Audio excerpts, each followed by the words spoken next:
Éirígí, you're listening to For a New Republic podcast. My name is Mickey Moan, and I'm delighted to be joined today by Chris, Jason, and Ben from the Regrettable Century podcast.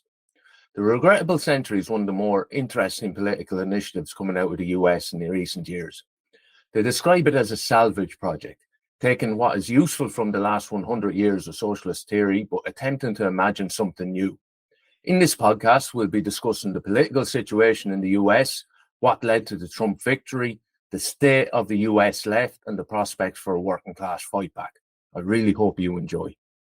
Thanks so much for coming on the podcast. As I was just saying, I've been a big fan of your show for a good while. I think it's been definitely one of the more interesting podcasts in the kind of progressive left sphere out there. But I think just to set up a platform for the discussion, it'd be really good if you could tell us a little bit about your kind of political background and why you ended up starting the podcast as opposed to getting involved in another political group or writing polemics, etc. Oh, Chris. I was going to say that we didn't all just podcast. Jason stayed involved in political groups for a while. And actually, the last political group that you were a part of, you only left because you were in a car accident that put you out of commission. Yeah. So yeah. Jason's been part of just a minute. Yeah. But I would say that for me, the reason that I wanted to start this podcast was because I thought that we needed some sort of political outlet. When I looked at the political landscape in the United States, the left particularly, it was very deficient to me. It was lacking in theory. There was a lot of surface level sort of leftist politics that ended up just being the trailing of the Democratic Party. And I didn't want to be part of it. And I thought that the only thing that I've got that's worth anything is experience. 20-something years of being a member of socialist parties on the left in the United States, socialist groups. And I think that the only thing that I can do at this point is maybe just get my opinion out there. And the conception of starting the Regrettable Century was just that we would be like a salvage project where we could sort of try to put together the bits and pieces of what remained of the radical left in the United States into something that we thought was worth talking about and putting forward as an alternative to what there was out there, which I still think is very anemic. Yeah.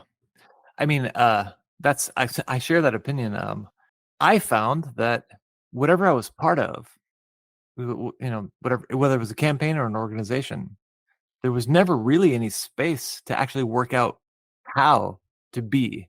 And often quoted, we say, I think it's, I forget, I'm gonna paraphrase, but Zizek said something like, "Don't just act, think, or talk." Maybe it's don't just act.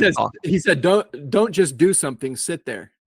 That's what it is. Okay, yeah. But basically, it's like think about it, talk about it. You have this kind of a just do the work kind of a ethic in the social activist sphere, and I have spent my entire life. I'm 40 years old now. I first joined the Young Communist League when I was like 15. So I spent my entire life just doing stuff.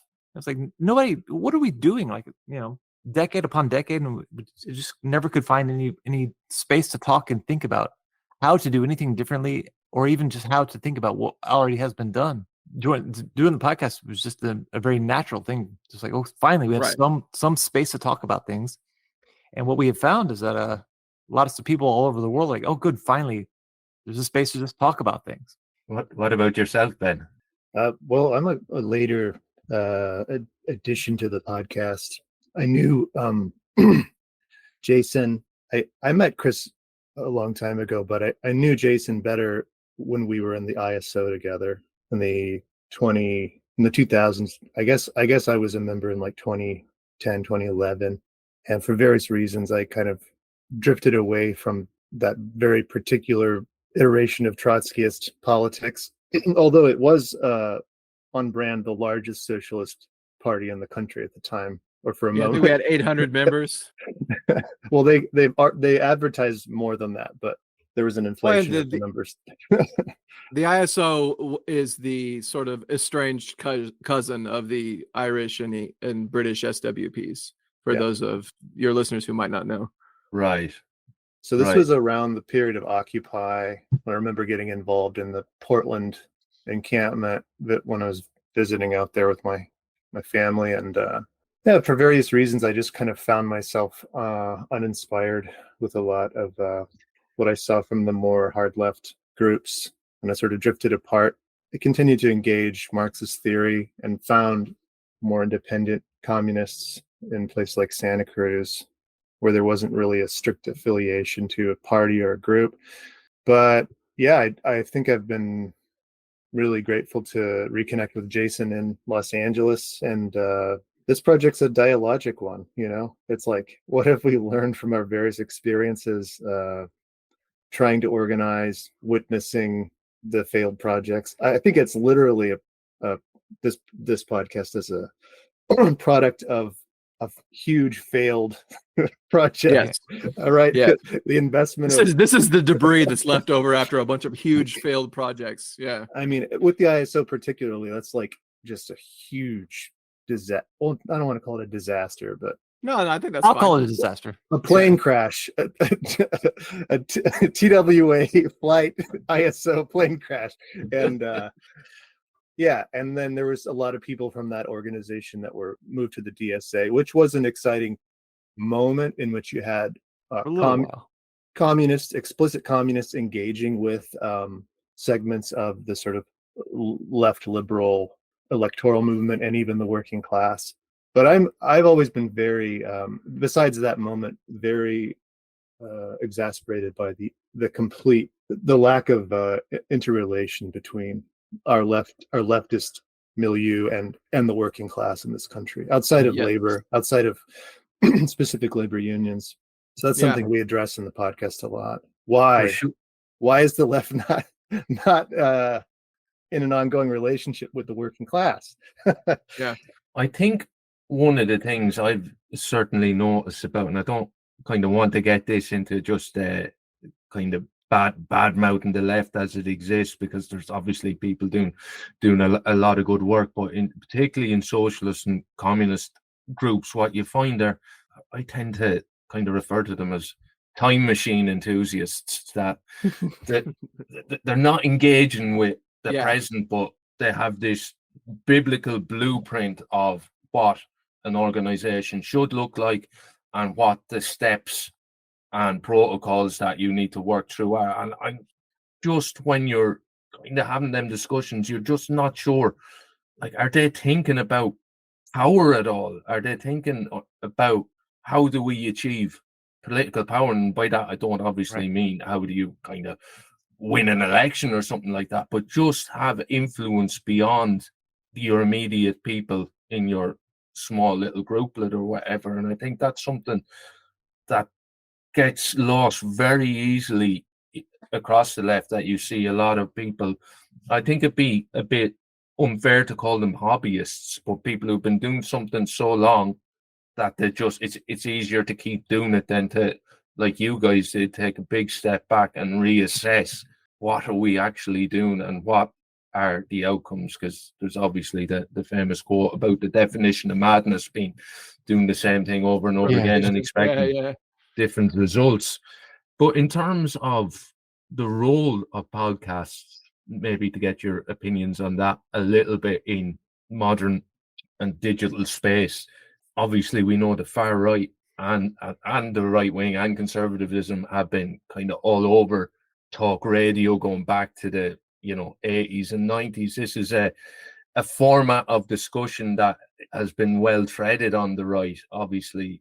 The biggest podcast in the world, Joe Rogan, etc., platforming all sorts of cranky and conservative opinions. Obviously, you do think it, or you wouldn't be having the podcast. But what role is there on the left for counter narratives through podcasts as opposed to other kind of more traditional media means?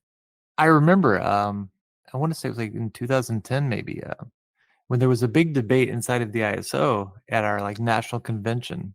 All the delegates from all the branches were trying to hash out like the role of the newspaper as like, this is the way in which we are going to communicate with and interact with the public. And whether it's at a demonstration or if it's like at your workplace or whatever it might be, if you don't have this thing in your hand to communicate with the unaffiliated, then we won't have anything. And at the time, I was a strong proponent and a defender of this method. And then once we moved away from it, or rather, once we those of us here started a podcast, I was like, oh, this is better. This is much better than the standing outside of an office building or a factory, or marching around the street with the newspaper saying, hey, we're socialists about the stuff which is better written elsewhere. Just to put it really simply, I've found that it's a much better it's a better method of communication. It's more honest. It's also much more ecumenical, non-sectarian. It's really funny that we have people who are engaged at some level with the things that we say and that we do, who wouldn't have anything to do with each other otherwise. Because, Oh yeah, definitely. Maoist, anarchist, all of the 15 or 27 or 150 kinds of Trotskyist. It doesn't even matter. Right. Because it turns out that they actually all really do want something very similar to what we want, which has gotten very little to do with things that happened in another country 100 years ago.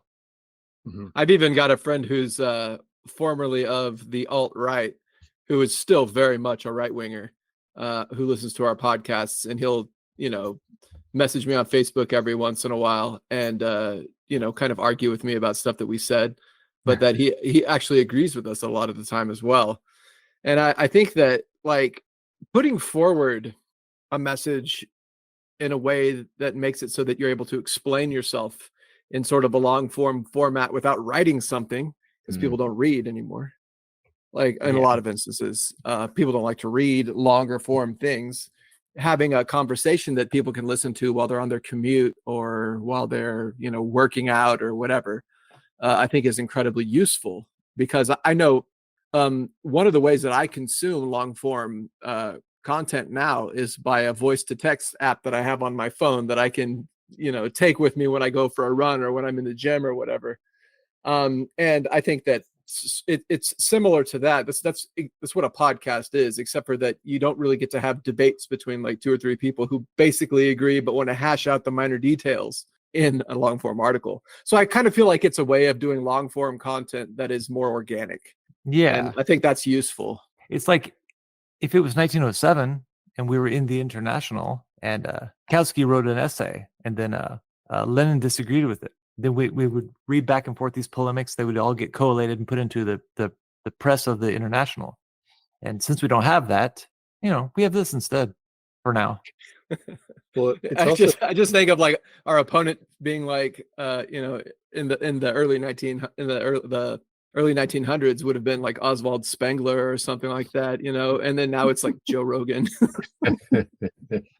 Well, I think the long form podcast, well, let's say if we were a party of 4 plus our listeners and subscribers, it's not the same. We'd be bigger than the ISO. No. Well, it's different from having a paper in which you're engaged in a sort of putting forth a line.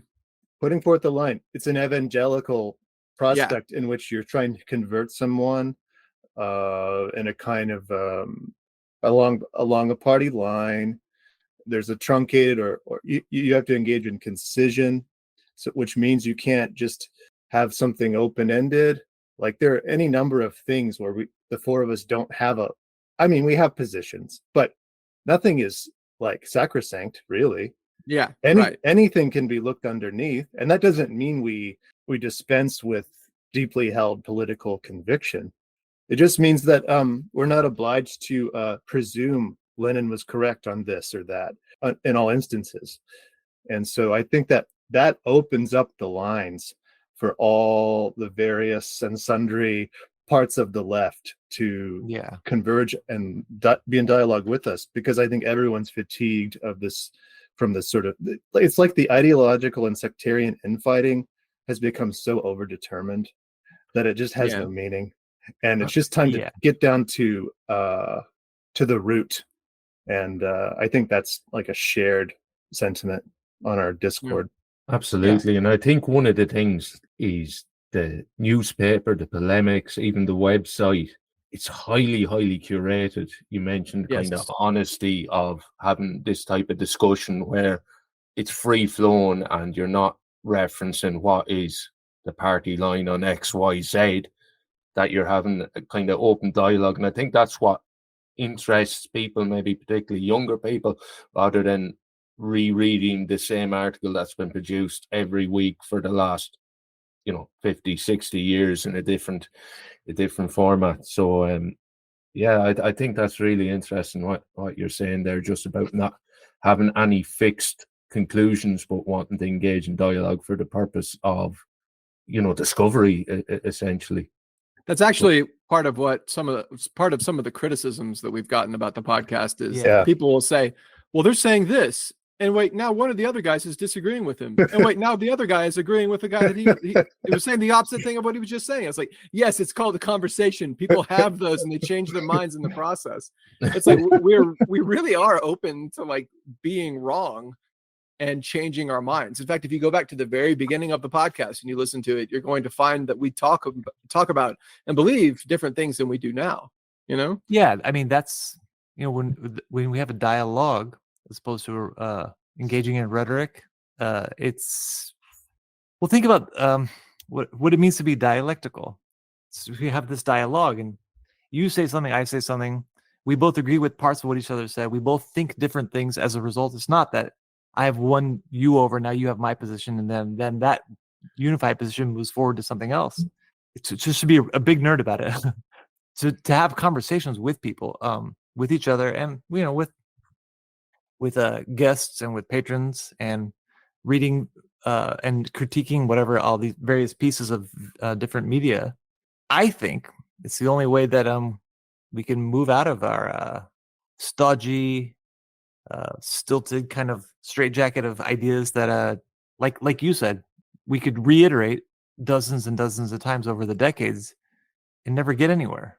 You called it time machine enthusiasm. We call it Yeah. LARPing Yeah. 1917 or whatever. Yeah, it's Yeah. It's the same concept. Yeah, It's a form of, I think it's a coping.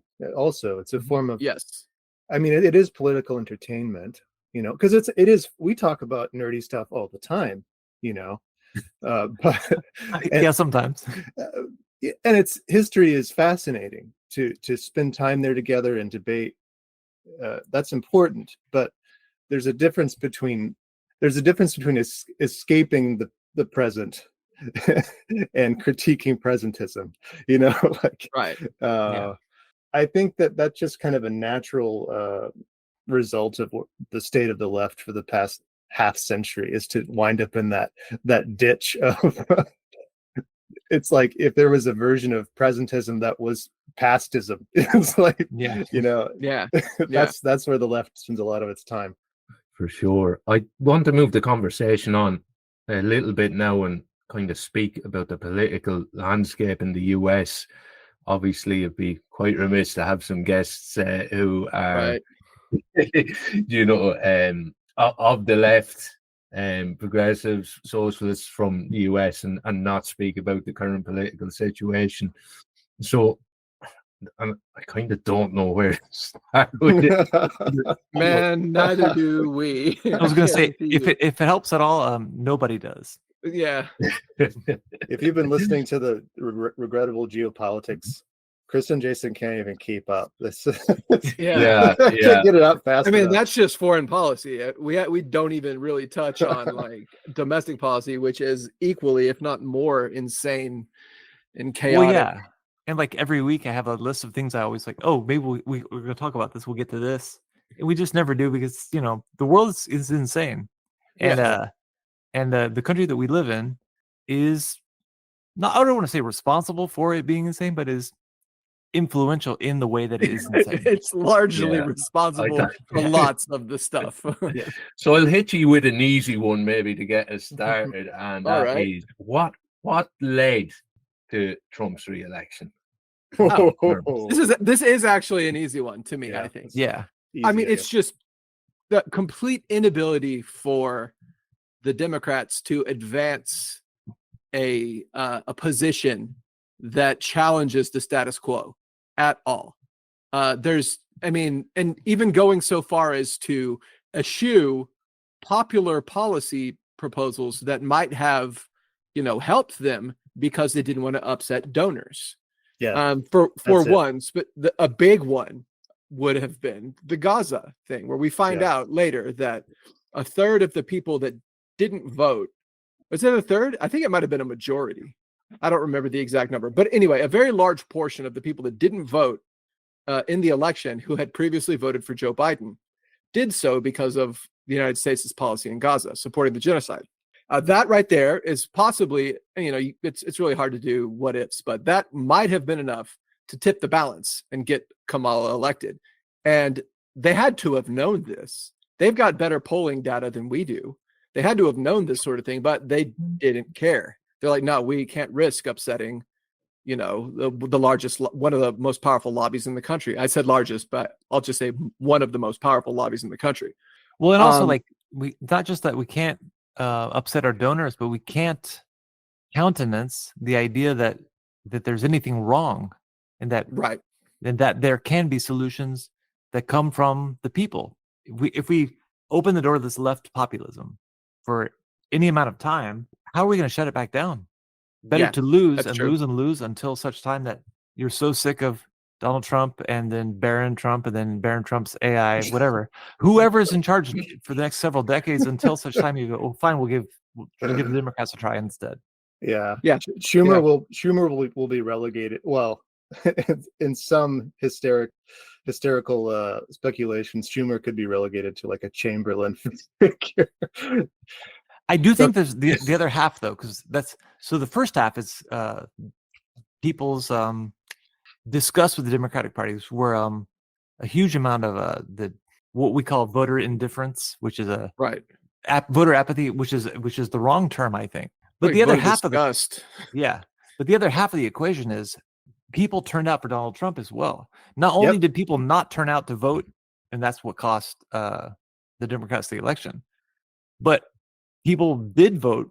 Those who did vote, they voted for Donald Trump. Right. And the reason why is because even though he was president before, he does represent, I mean, in the short term for the worse, and in the long term, who knows? Maybe consequences of his actions will be positive because of the things that which we are compelled to do. But those people who did vote for something different, some kind of change, even if it's insane. Yeah. Because at least it won't be, whenever you the average teacher's salary in like 1999 was like $60,000, and you could spend about about $450,000 on a house in a place like Los Angeles. And today, maybe more like $1 million for like a really shitty house, maybe more like $2 million. And the average teacher's salary is about $60,000 still. And and the spending power of each one of those dollars is about 45 cents of what it was then. So like when someone like from Hillary Clinton to Kamala Harris, when they say America's already great, we're not going to change anything, it's like, well, then I'm going to stay home, or I'm going to vote for the guy who says everything sucks and I'm going to fuck it up. For sure. I think for a lot of people, and I think we saw this in Britain during the Brexit referendum, is where you're arguing that stability is something you should vote for, keeping things the same. That's a terrifying prospect for someone who has nothing. Yes, that there is no prospect of anything changing anytime soon. So I think, certainly from my reading, there is a situation where people will just go, maybe it'll be chaos, maybe it won't, but I can't keep living like the way I'm living. Right. That's exactly right. Well, I mean, Trump also did say things. He had a populist platform, and of course he's going to do the exact opposite of what he said. But he said that he was going to lower grocery prices, which, he doesn't even have the power to do that. What's he going to do? Like nationalize the supply chain and put cost controls in the grocery stores? Obviously not. That's how he could do it. Yeah. But he said he was going to lower grocery prices. He said he was going to stop the war in Gaza and stop funding Ukraine and put an end to the carnage in the Russo-Ukrainian war. He said he was going to bring industry back to the United States. And if you're not an American, you might not know that, like, we think of the 1950s and 60s when everyone had a union job and you can afford a house and a car and to send your kids to a good school on a worker's salary. You know, it's the myth, right? It's the American dream that everyone has. And so when when the culture was hopeful, it was Right. projecting toward the future. And that's He also says- when we were dependent upon a Keynesianist war economy during the Yeah. Cold War. But anyway, so he hinges says on he's going to World bring War. he's going to bring industry back. So Americans, well, a lot of Americans are immediately going to associate that with the prosperity of the mid 20th century. So, I mean, he did have a positive platform as well that, snowed a lot of people over. But of course, in order to vote for Trump, you still had to reconcile with the incredible racism. Yeah. And I think that a lot of people are, in times of trouble. And I think you're seeing this in Ireland currently. When things are bad, you scapegoat the outsider, right? Or For whoever sure. is perceived as the outsider. Yeah. Well, to Chris and Jason's point, here's one major reason why he won. Trump talked about the economy. Yeah. Not Well, Biden not said there was nothing wrong with the economy. Biden and Kamala. Kamala, their utterances on the economy was Wall Street's good, the economy's great. Trump's Right. like, actually, no, the economy sucks. Everyone's hurting. So which is closer to reality? And Yeah. the crises directly leading to Trump 2.0 in the Democratic Party, because they could have overcome, the shitty economy. There's the crisis of class de-alignment that the guys have been talking about, but also there's just this bizarre historical unforced error in the Biden team, like just hiding the fact that he was senile. The debate in which the mask was off, and we're seeing who's behind in the Oval Office, just the most egregious political, almost, and it seems intentional the way they failed. Mm-hmm. And that is in line with the sort of donor, the crisis with how to wield your allegiance to the donors while performing allegiance to a multi-coalition, party.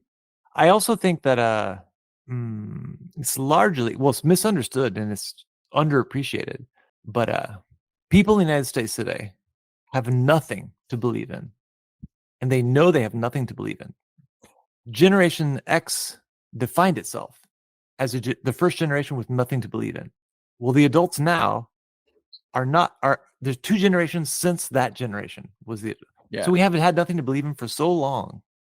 We don't remember what it was like to be a baby boomer and to look at the space race and the rock and roll and the things about the culture which were vibrant and like or the way the GI generation, they were like they soldiered on through the Great Depression and they went out to go fight Hitler so that their children could have a better life. Before that, the generation before that we discovered flight. Yeah. We had things to believe in since the country was founded. And for the boomers had like the civil rights movement and the Equal Rights Amendment and stuff like that too. That they could see the world getting better before their eyes. Yeah, and ever since 1991, it's not just like a thing which is just like the official message that we won, but even unofficially, okay, well, so what else is left?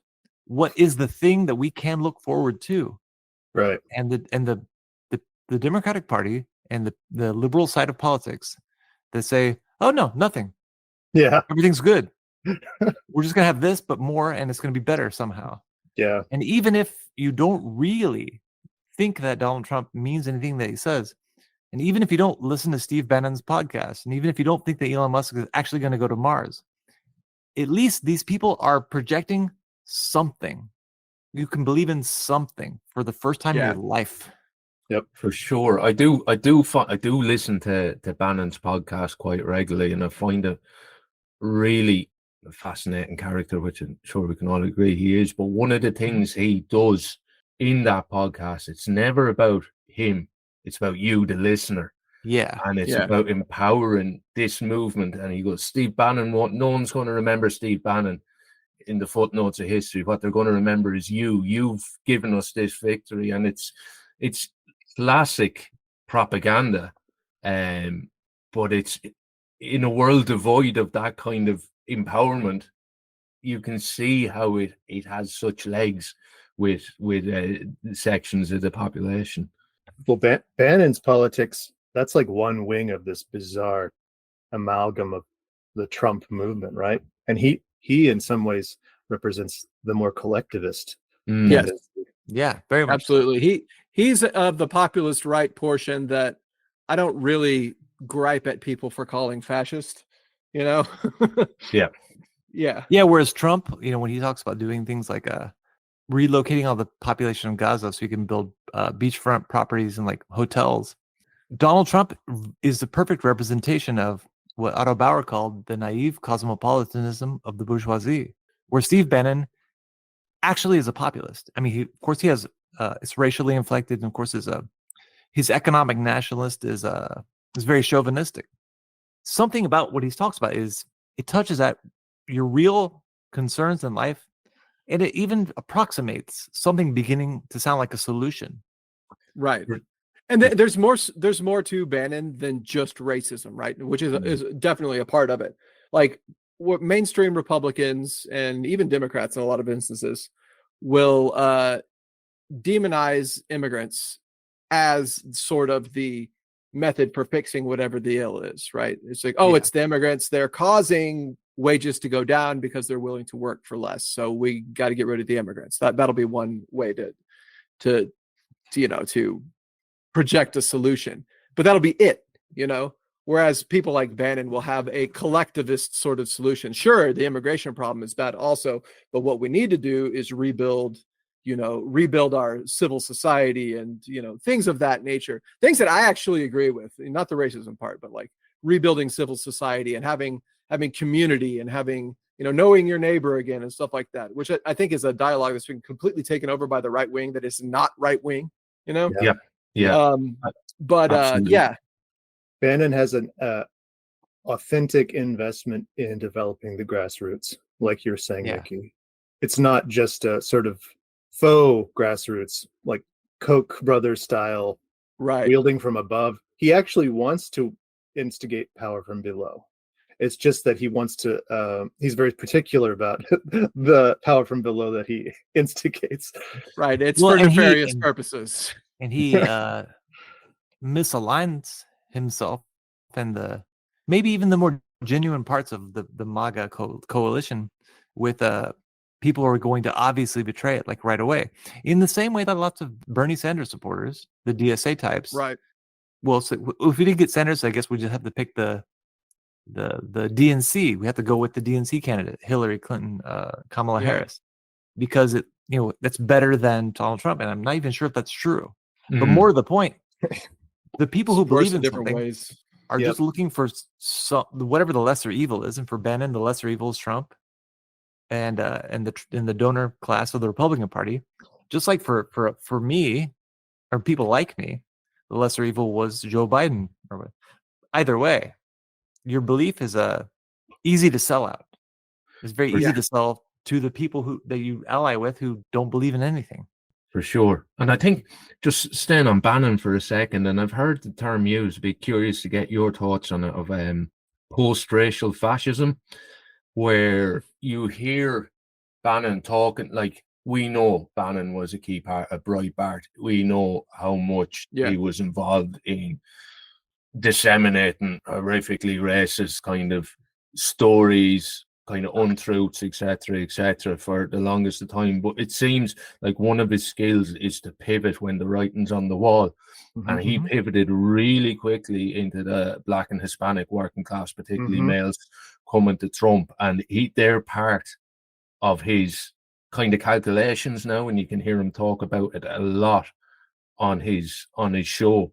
But just that term, post-racial fascism, and maybe just to ask you about, I suppose I would have been one of them people on the left, I'm not sure about you guys, who would have thought liberals are being like hysterical with regards to kind of constantly attributing fascism or authoritarianism to Yeah. Trump. But I think Trump 2.0, I think there's a lot of signposts in that direction from the outside looking in. Obviously, I'm not Sure. hugely in depth to U.S. domestic politics. What would your guys read on that be? There are a few things. Chris knows a whole lot about the sociological and historical question of fascism. So I'm gonna not try to take up too much time, but I think that one major thing is that the authoritarianism and the chauvinistic, racially charged exclusivity of the Trump administration is, in fact, fairly standard issue for American politics. Yes. And so when Donald Trump he signs some executive order authorizing police agencies to detain and deport even American citizens for disagreeing with a foreign country and the State Department, I don't see fascism. I see a capitalist government being authoritarian, and I think that's a different thing. I mean, we actually just did an episode about this topic about Trump's first 100 days, and we take up the topic of Trump's fascism, and I think we come to the conclusion that Trump's clear authoritarianism, I definitely will call it that, clear authoritarianism is very much so precedented in American politics. And you don't even have to go back that far for those precedents. And I will say that calling it fascism, I feel like it sort of lets regular ass American politics off the hook, Yeah. by like mystifying it and making it exotic sounding, like it's this import from Europe. And no, it's not. America has always had a strain of its politics that's incredibly racist and authoritarian, and willing to bend the Constitution to those ends. I do think it's probably worth I want to acknowledge this and say this, on the as often as possible, just for clarity's sake. I think that there is a time and a place for being the pedantic nerd about what fascism is and what it isn't. Right. And it's when you're on a podcast. When I went, like Tesla takedown rallies, people with stop fascism signs, and they have a picture of like Hitler and he's crossed out because we won. And then they have Elon Musk and he's doing his give my heart to you. Not quite as Sieg Heil, but it's not an awkward Sieg Heil. It's actually a direct white national white supremacist Afrikaner organization. So it's not even just like a clumsy neo-Nazi salute. It's a distinct, and he's white South African being racist.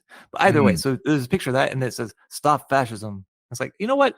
I think for the moment, I'm just going to be with these liberals and be like, okay, I agree, we should stop these guys, and just be with them, even though they are confused about how to say certain things, whatever. And then also, I also walked over to the other side of the street and talked to the people who like love Teslas and they love Donald Trump, and talked to them about why. Oh, I don't think I think it's wrong to call them fascists. I think it's right to say stop them, though. Yeah, Right. Interesting. I think that fascism doesn't necessarily have to have an explicitly racial tinge to it in the first place. Mussolini's Italy didn't, not any more so than the regular the racism of the Italian state before that he took over, which was obviously a colonial power that was racist against the Libyans and Ethiopians it was trying to subjugate. So there was that, regular old bourgeois racism that was part of it. And he ended up adopting anti-Jewish codes because Hitler sort of like forced him into it. But like the racism of the bourgeoisie was not, the racism of fascism in places like Spain, places like Italy was not any different than the racism of fascism. The sort of the outlier here that sort of tinges our view of what fascism is Nazi Germany, which was explicitly racialist in everything that it did. What the motivations that drive fascism everywhere except Nazi Germany didn't necessarily need to include race, right? But for Nazi Germany, it was explicitly racialist. I think a lot about how the initial launch pad for Franco's revolt against the Republic was Spanish Morocco. Right. And He that's brought because Moors with him. Yeah. because the from Republic was Morocco, not yeah. going to grant Moroccan independence. So like Yeah. So racially tinged politics are something that affects everything that we do, no matter Yeah. who we are. Yeah. And again, like Chris said, if not for specifically Hitler, we would have a different understanding of everything. And again, I don't think that's a good thing. I'm just saying, And I think post-racial fascism almost distorts the history. So you can look at a place like Brazil, which had a large fascist movement that was called the integralist movement, which is separate from Catholic integralist politics, but not unrelated. But there was the integralist movement in Brazil, which was multiracial, because Brazil is an incredibly multiracial society. So the fascist movement in Brazil had Black Brazilians and white Brazilians together in the same party. And then I guess in Italy, Jews were overrepresented in the beginning of the fascist party, right. because they came out of the trade unionist movement, which became the syndicalist movement, and a portion of the syndicalist movement became the national syndicalist movement, which is incorporated into the fascist movement. So you've got a lot of room for there to be, probably not egalitarian by any means, but like a lot of room for there to be sort of multiracial, to be multiracial inclusion in fascist movements. But like Jason was saying, this would be the place to be pedantic about terminology. I get the point of calling it post-racial fascism, because neo-fascist movements, neo-Nazi movements are very much so racist, and always have been. From the fall of Nazi Germany until now, you don't have until I would say about maybe 10 years ago, you don't really have a space for non-white people in sort of illiberal, collectivist, right-wing politics that you could call fascist or post-fascist, right? Like, I mean, I think that you start to see hints of that in the European New Right, which wants to incorporate other types of Europeans into their racist movement, right? So it moves away from being specifically very like ethnocentric in its racism, but like in the United States, certainly a post-racial sort of right-wing politics is a new thing. So I don't take a lot of issue with that terminology, with the caveat that I just think it, all the stuff I said before. For sure. But yeah, so I mean, it makes a lot of. I think it makes sense when talking about American white supremacist far right politics, that there is sort of a movement towards more racial inclusion. Though if you look at the movements that are sort of like what people are talking about, like the Proud Boys, they'll say that they're a post-racial sort of right-wing national chauvinist movement, but they are very much so racists. In fact, my right-wing friend that I told you about is Jewish, and he used to run with a lot of these sort of post-racial right-wing fascist adjacent or post-fascist movements, and he says that they are all incredibly anti-Semitic. They like sort of tolerated him as like one of the good Jews, because he was sort of an exception to the rule, and that there absolutely are very racist behind the scenes, even if they put forward a face that's not as racist. Which becomes complex in their entry into anti-Israeli protest. Right. Speaking up for Gaza. I had a few responses to my colleagues here, if you don't mind. Sorry, go for it. I went on too long. No, this is Chris's area of expertise, so we should. Yeah, that's what I'm doing my PhD on. Yeah, this whole thing of post-racial fascism. I mean, we've mentioned the difference between Mussolini and Hitler, but we shouldn't forget the inspiration that Hitler took from the antebellum South. So right. The way that fascism reincorporates the most revanchist parts of liberal democracy and quote unquote republicanism.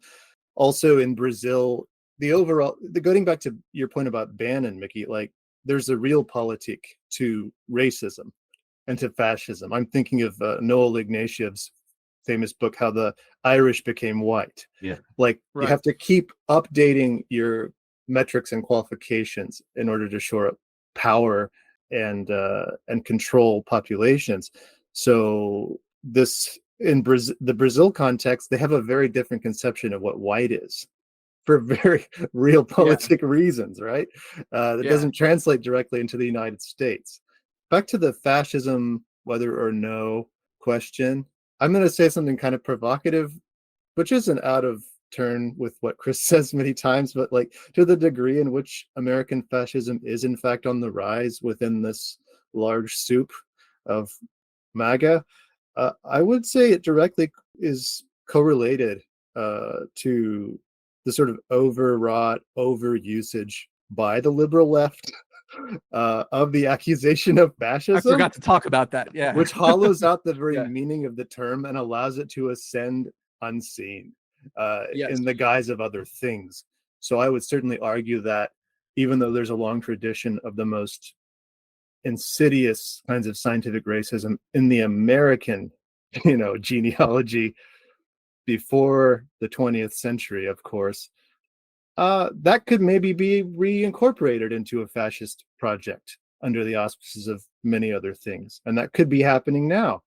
I don't know, like, to what, how large that is in the movement, but it's kind of flying by our radar because everything is fascist, all of it. Yeah. And yeah, that's why it's important to talk here about it, but not at the Tesla dealership.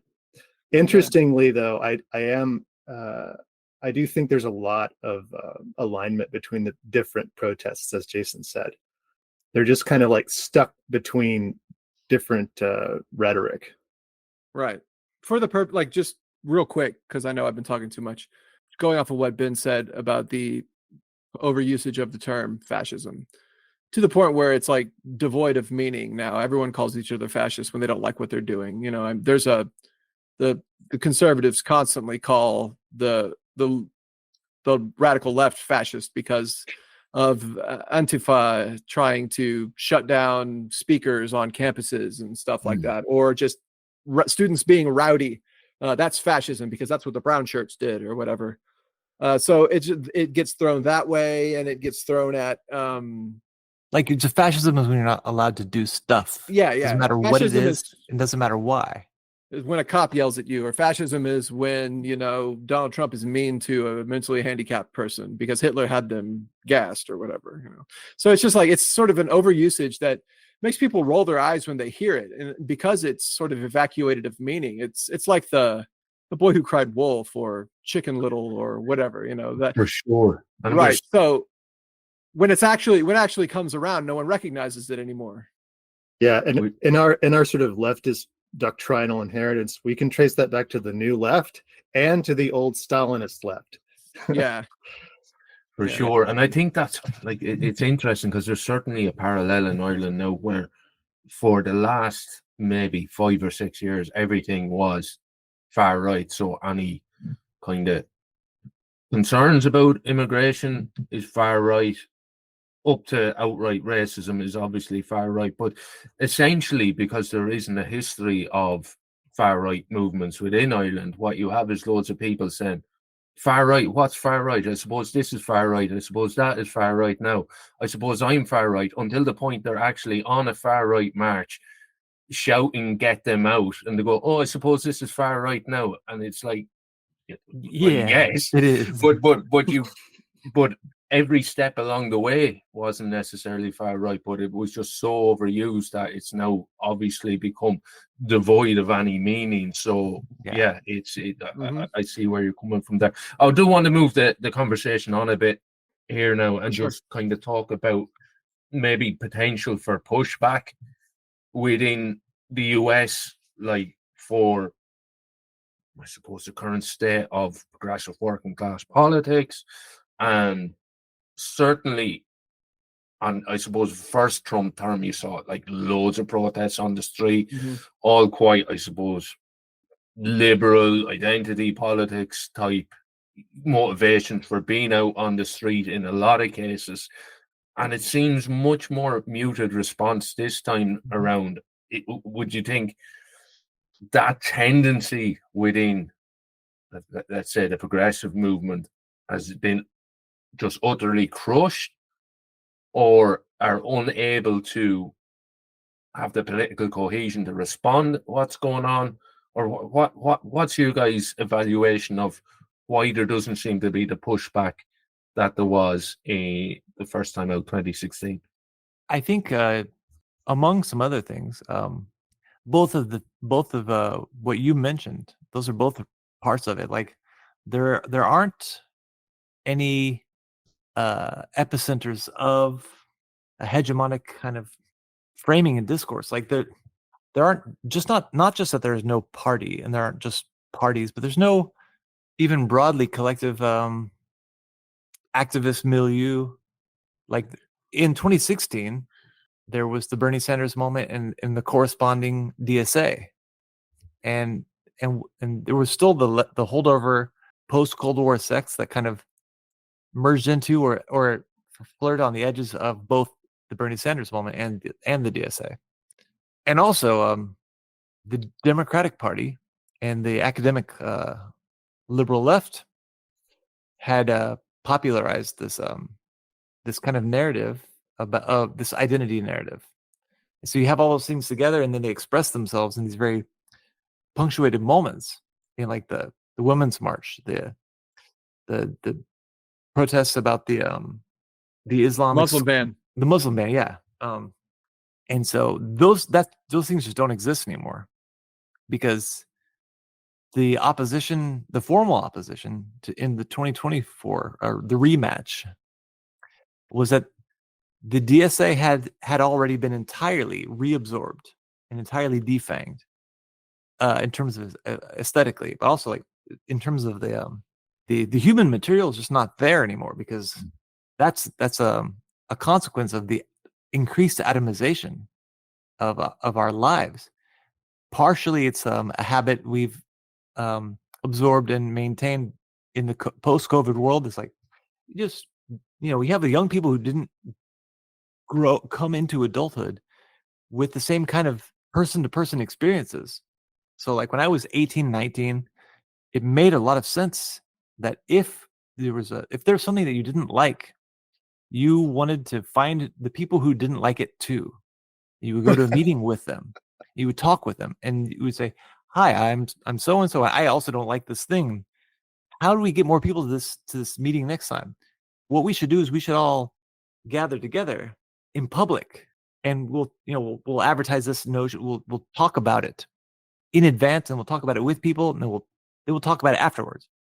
So there's a pulse of a social movement which is entirely physical and personal. And now, what I'll say is this reliance on Zoom meetings, the lack of in-person interaction, and the reliance on people posting TikToks and Facebook posts and pages even to get the word out there, to move the Overton window, to change the discourse.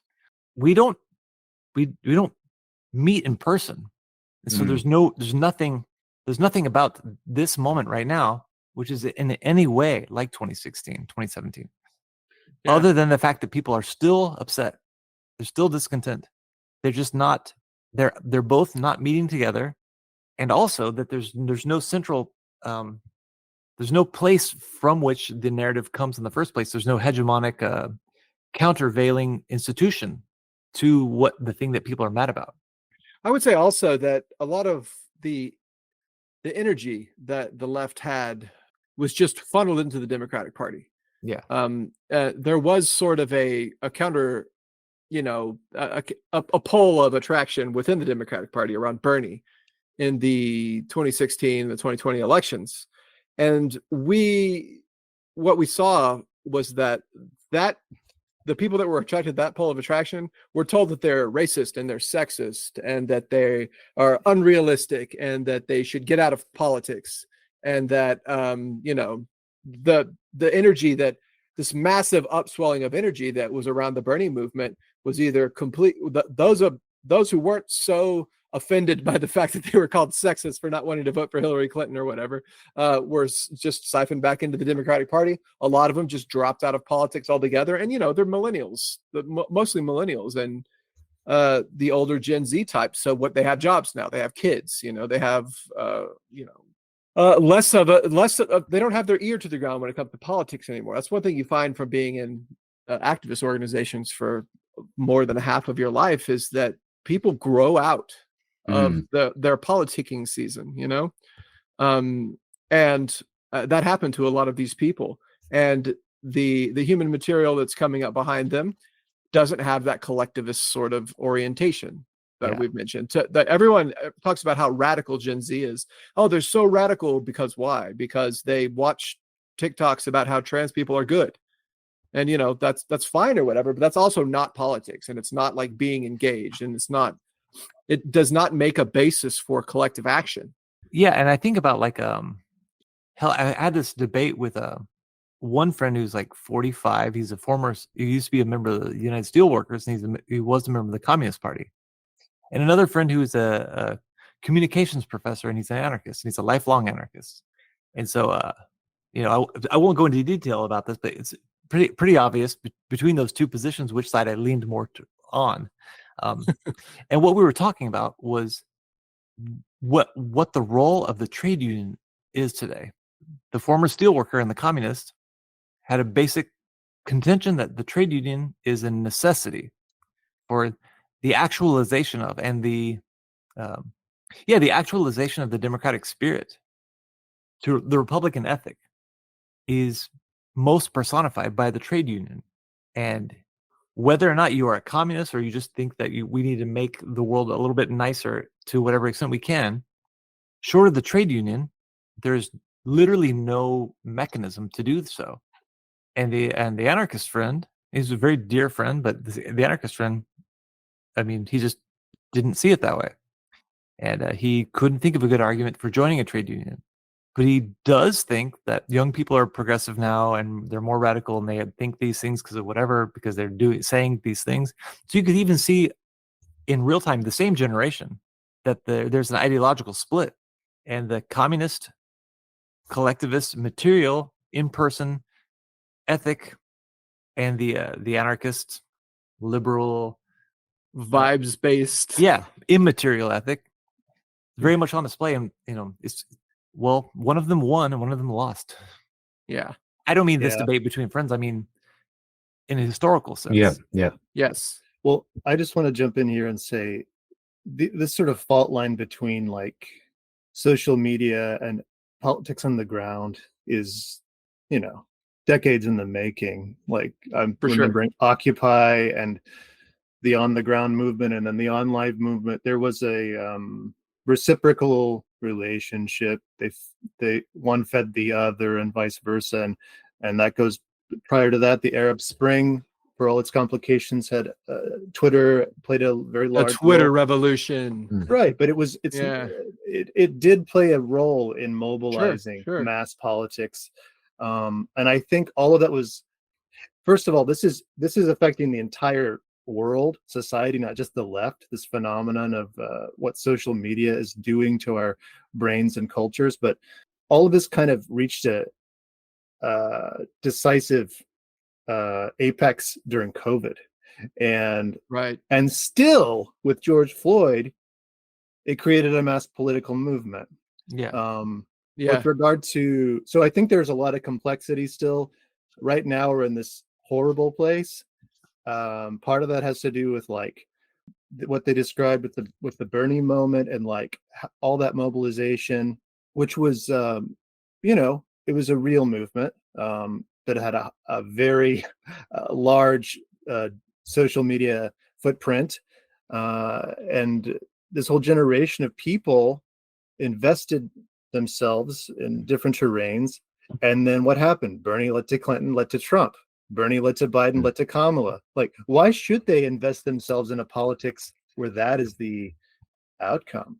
And I just think the entire experience of going back to the first Bernie campaign has divulged this horrible hold that the Democratic Party has and its machinery has on the left as a whole, however it's packaged. And it also divulges that there's a consensus in America that political power is still firmly implanted in electoral strategy. And that goes for the people that say movement politics is what matters. They're still framing that in the brackets that the way for movement politics to be taken seriously is how they affect electoral politics. For sure. Right. Does Right. does Palestine book the trend on that? I don't think so. No, Well, I mean, it maybe to be determined. I on the guess. out. Well, I'd say there is a sector of Democratic voters that was so disgusted that they didn't vote, but they also Right. didn't do anything else. Right? There's some pro-Palestine organizing going on. I mean, that is true. But the way that American voters are, because we're not a parliamentary democracy. We don't get like proportional representation. If we get a certain amount of votes for one party, then they get a seat in Congress or whatever. It's either Republicans or Democrats, and sometimes an independent will get in there or whatever. But then they must block with either the Democrats or the Republicans to be relevant, so it doesn't matter. So lots of people who are pro-Palestine and who are disgusted with the American support for the genocide will say, but yeah, Trump's going to also support the genocide, and he's also going to hurt trans people. He's also going to be bad on immigration, and he's also going to, be bad on women's issues. So I'm going to still vote Democrat anyway. So you'll find the most radical person on paper that you've ever met in your life, and they vote exactly the same way as, Pete Buttigieg would. And if you don't know who Pete Buttigieg is, he's just about the closest you can be to a Republican and still be in the Democratic Party. Yeah, but he's an out gay man. I also do know a few. Yeah, he's gay, so it's cool. So he's automatically better. Yeah. I do know some people who are, let's say, of the left, and honestly, at some point, I even want to I almost kind of think that even this term "the left" we should just abandon it. But whatever. I recognize that there's a time and a place for all these Not things. Not going to happen. I know. I just mean that the left and the right are just, whether they are formally party Democrat, Republican, or they're extra political, non-electoral movements of the streets, they're still Democrat or Republican, because there is a left and a right, and they have two different representations, two different concentrations, and their wings are the same thing.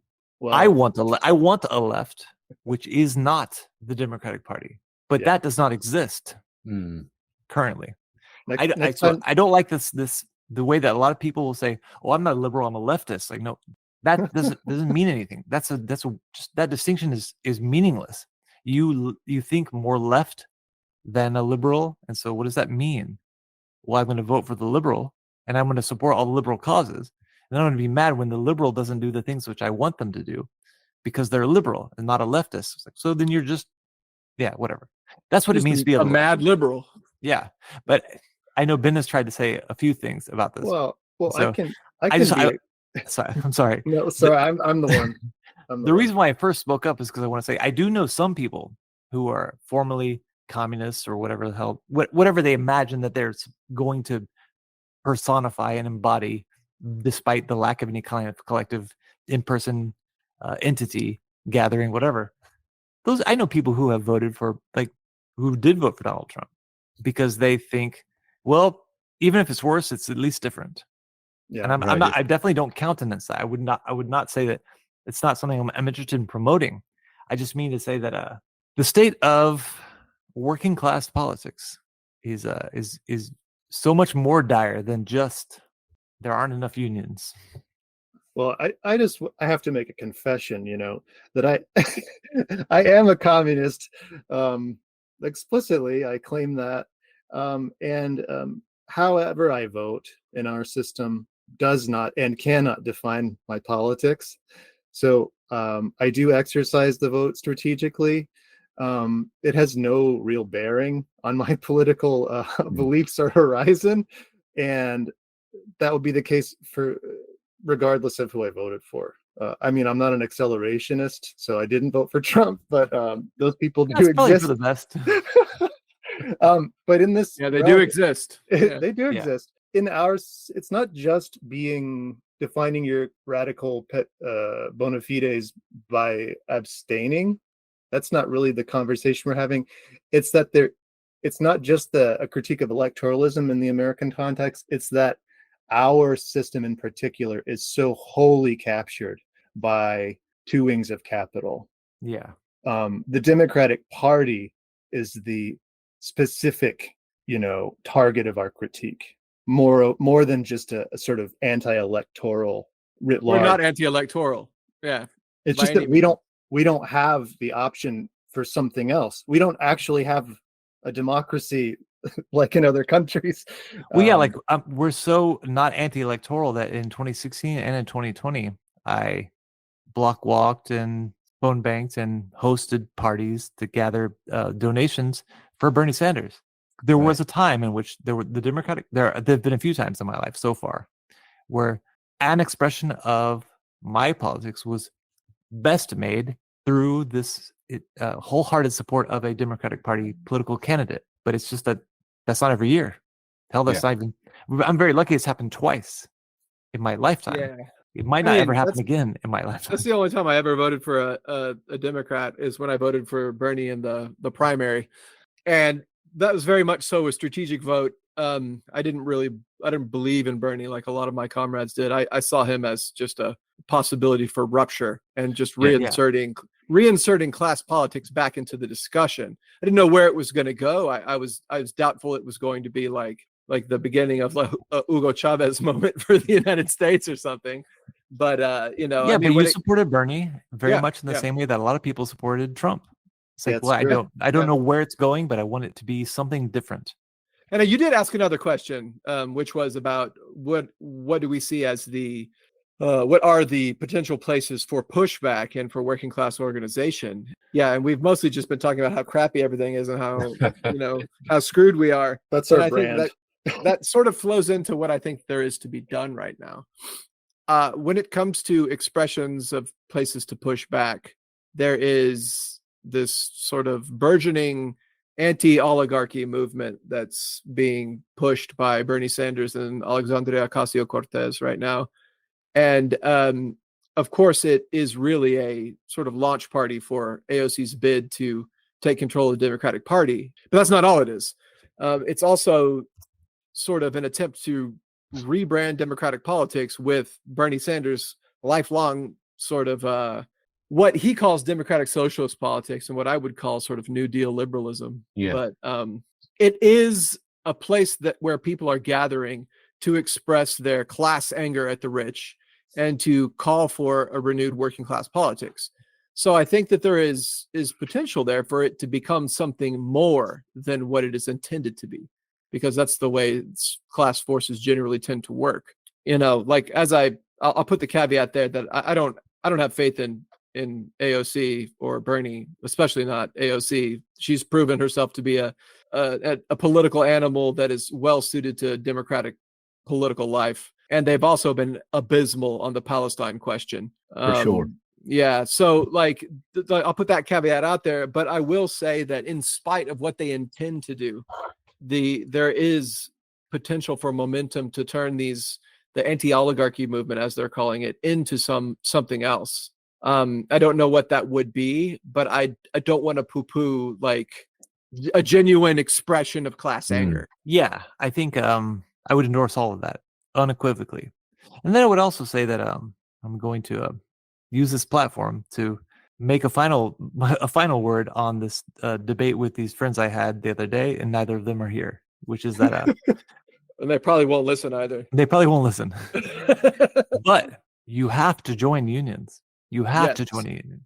Yes. And if you don't have the opportunity to, you should look for an opportunity to do so. And if nothing else, you should be looking for ways to support a union. That can range from the UAW is going on strike, and so fine. I want to make sure that everyone knows why it's a good idea. All the way to sandwiches and water on the picket line. Yeah. All the way to the UFCW has a rank and file caucus within it, and that they need people to help build community support organizations, which means that you can actually be part of not just the union drive, not just union recognition, but union reform within the reform of the union itself. The union, the workplace is still, and it's not ever going to be different. The workplace is the arena to have out a meaningful effect of our politics as working class people. Of course, it's at the workplace, and of course, in the workplace, until there are Soviets, and unless there are Soviets, the only way to have any impact in the workplace is through your trade union. Because I'm not going to say you should or should not shoplift or whatever, but like it's just that's not politics. That's survival. Yeah. And that, like, as flawed as we will admit unions are, and I'm sure there's very a flawed. similar in Ireland, but I guarantee you it's worse in the United States, because whatever's wrong with your country, I guarantee you it's worse in the United States. And that's also true for other countries, not just Ireland. Yeah, not just True in Ireland. general. That's for sure. except But for maybe, just like, to speak Somalia. to the trade union movement in Ireland for a moment, it's there's quite reactionary legislation in terms of what unions can and can't do. You can't have solidarity pickets. You can't. Same, yeah.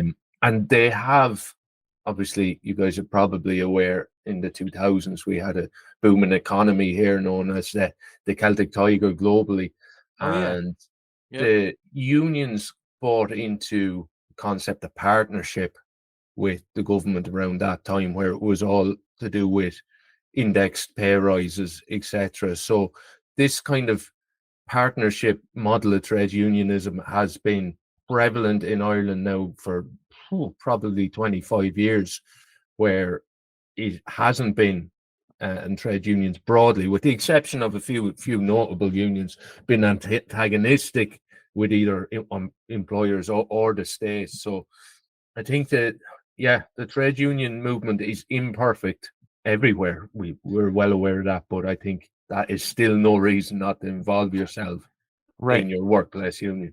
It's kind of like the Republican movement. If you don't have a republic, you should get one, and then you should make it better. But that's it. Like there's no, you can't just say, well, the republic is it's not really working. It's a little bit corrupt. So I'm just going to be a critic by myself. Join the republic, make the republic, and then make it better. Jason, this gets back to conversations we've had with comrades in the past and in socialist Marxist gatherings, where sort of underlying, perhaps unstated predispositions come to light around this question of what it means to be in union with other workers, what it means to be a worker organizing with workers toward a mass politics, versus being this diffuse worker among many workers in society, gathering among affinity groups. Those are very different conceptions of politics. And I just feel like that needs to be reemphasized again and again. We're not saying cease to criticize reactionary elements in our labor unions and trades unions. We're saying there is as of yet no equivalent in our society as a union that can intervene legally and with sort of mandate of power as organizing with your fellow workers in a legal union. I'm trying to remember the name of the Teamsters leader, but I want to say it's like Al Green, and it's like in the 30s. I had one other thing I meant to say about the Fighting Oligarchy tour. What I'm very interested in is how it is going beyond and is different than the Bernie campaigns. One element that I find very interesting is how it's bringing in disaffected Democratic voters and independent voters who were not at all predisposed or open to Bernie's branding of politics during his campaigns, would not countenance voting for him, are not interested in socialism. But he and AOC are the only ones saying anything of substance. They're the only ones mounting an opposition. And so that's very interesting that you're having how many thousands of people, 30,000+ people show up in places like Folsom, California, in red districts in Colorado. Like, I find that that's something we should pay attention to. Sure. I want to speak to that point, but I first want to finish the thought I was trying to express. Before I interrupted you? Yeah. The Minneapolis General Strike in 1934 is like one of the highest expressions of what trade unionism can be. And the opposition, a big part of the opposition to the Teamsters Local 574 and their general strike and their whole strategy was the International itself. And another obstacle in their way was the governorship of Floyd Olson, who's a Farmer Labor Party. So they had a left-wing populist independent governor and a trade union leader disagreeing with them, but they still had to go along with it once the workers prove that they were going to go and do their general strike anyways. My rejoinder to self-styled socialists, communists, people of the left saying, well, the unions are corrupt, so that's not the way anymore. It's like, they've never not been corrupt, and they've always been the way. The difference is whether or not you are involved, whether or not there are, if you as a communist, as an organizer of the working class, if you have gravitas, if you have weight, if you can compel people, and if you can prove that you actually mean it and that you are a fighter for your class, and then it doesn't matter who the leader of the union is. And that takes the mask off of their entire conception of what politics is, which is premised on conversion. First, I'm going to convert you to becoming a communist, and then we can build a mass political force instead of organizing with the working class, which is made up of Trump voters, like made up of anti-Semites, made up of all kinds.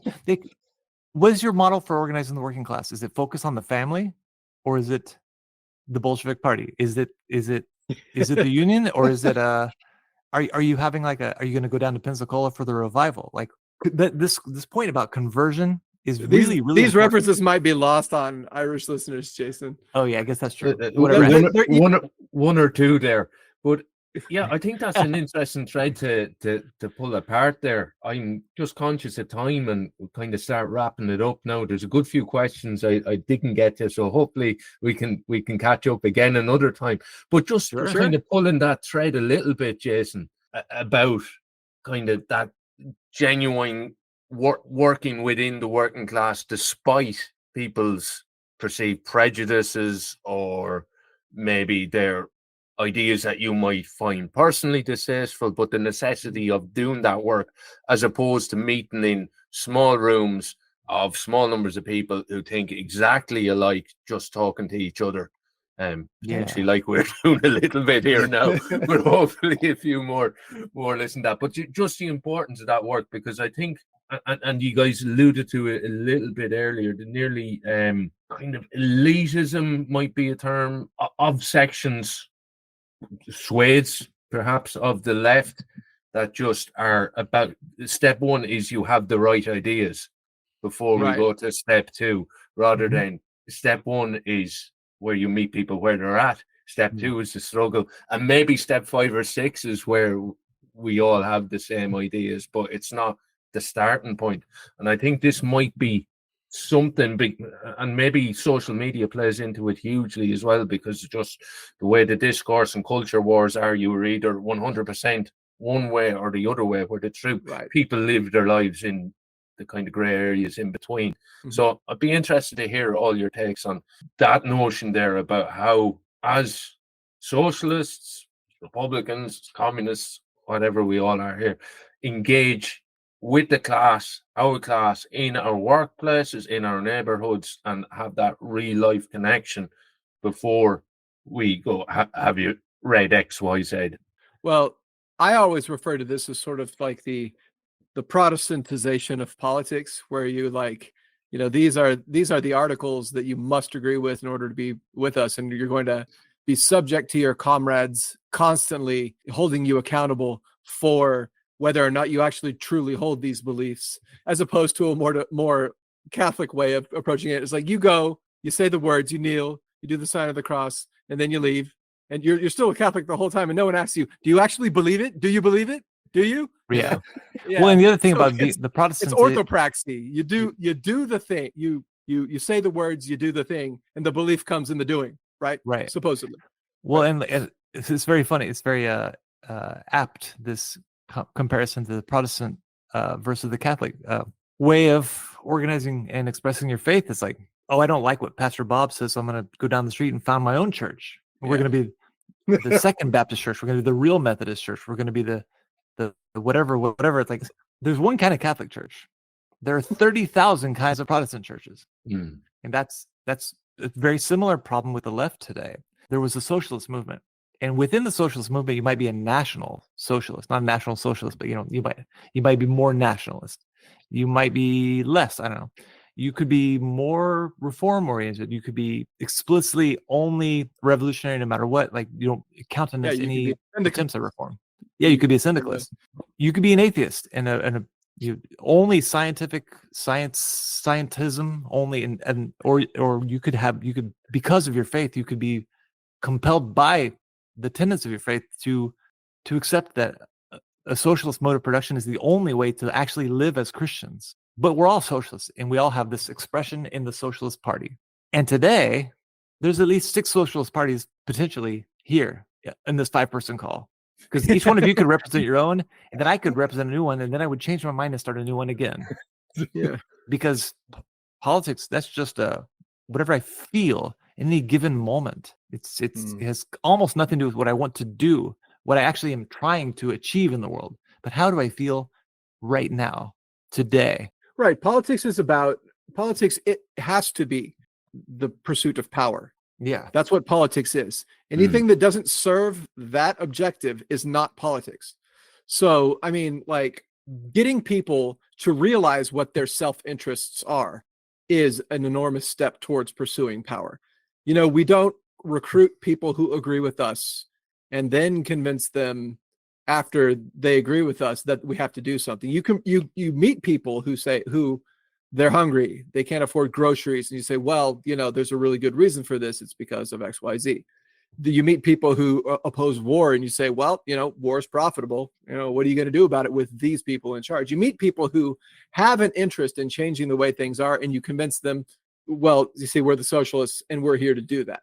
The socialist project is getting the working class to realize its own self-interests, and everything else is peripheral to that.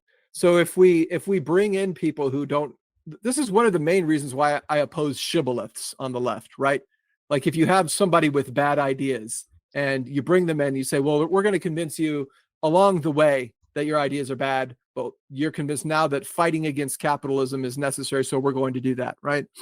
I'm against the shibboleths that the left has taken up because I don't think they do anything except for benefit the status quo.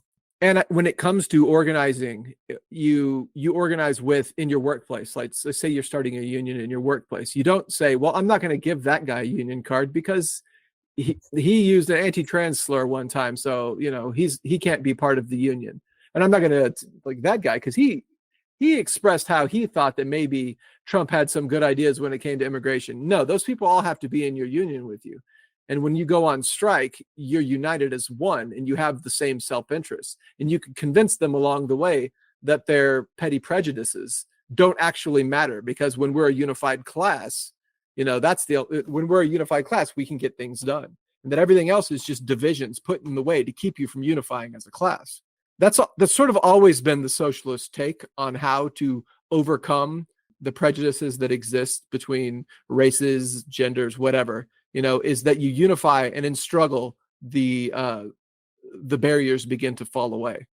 And I still think that is the correct way to approach these sort of things. Absolutely. Do you want to come in there, Ben? I think the Chris and Jason's analog of sort of the Catholic Protestant. Oh, the Protestant speaks up. Well, to be clear, the three of us were reared in various iterations denominations, of Protestant heresy, but I am more